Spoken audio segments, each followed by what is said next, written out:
Hey guys, so today I'm going to talk about this book, Go Ask Alice by Anonymous. It started when she was served a soft drink laced with LSD in a dangerous party game.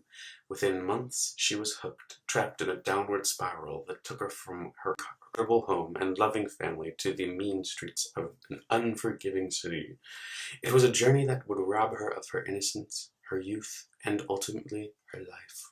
Worst synopsis ever. It gives away the beginning, the middle, and the end entirely. There's no need to read the book after these couple of sentences on the back of the book.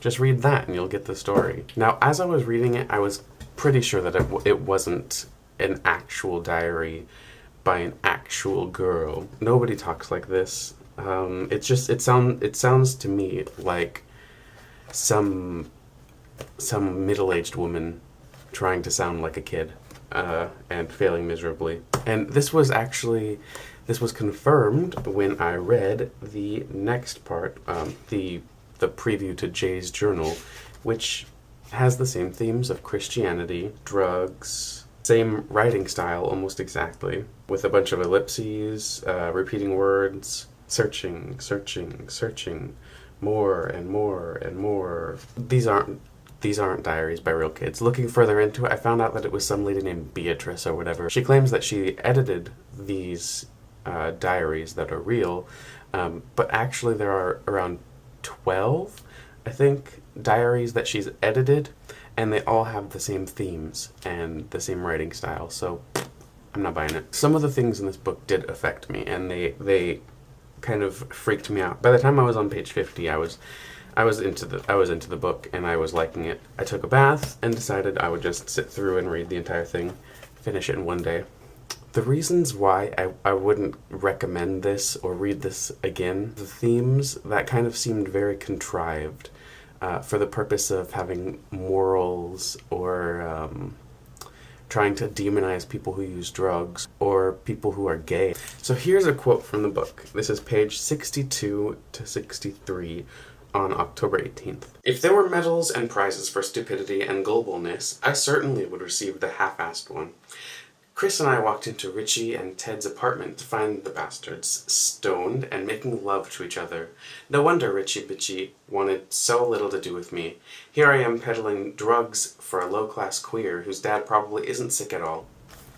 Now, this probably wouldn't seem like much because it was the 60s and like they used problematic language like that, but the only times that they ever referenced homosexuality when the main character was like deep into drugs. So anytime that things got really bad, it seemed like there was a reference to like sexuality or homosexuality.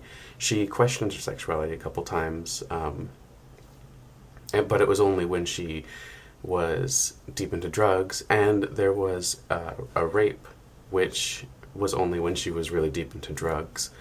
And that kind of stuff does happen, but that coupled with all of the Christian themes and like the messages riddled throughout the book, it turned me off, and I don't feel like reading this again. The end didn't really affect me as much as it should have. The imagery was good for the final, like what was she? The bummer or the bad trip. That was good. It freaked me out, grossed me out. But then everything after that just seemed so boring, and it didn't need to be there. And then the abrupt, spoiler alert, the abrupt death of the main character was just. It made me feel like the author wasted 100 pages. We're done. Okay, she's dead now. I think the point of the last pages were to say, like, okay, now we're going somewhere.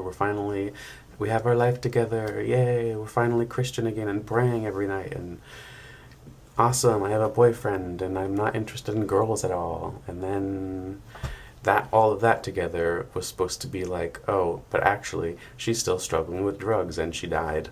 If you want to read it, then read it, but I wouldn't suggest it. If you can look past things that I said, then sure, read it. But if not, if you're like me, I wouldn't. I would say don't just skip it. Just read the synopsis on the back and you'll get the entire story. So my sister liked the book and she was upset when I told her that I didn't like the book. She was like, but I thought that it was real. So if you think that my opinion is stupid, let me know and then we can talk about it. Next I'm going to read, it's kind of a funny story. I've heard a lot about this book and a lot of people like it. I've watched the movie, but I don't really remember the movie very much. Till next time.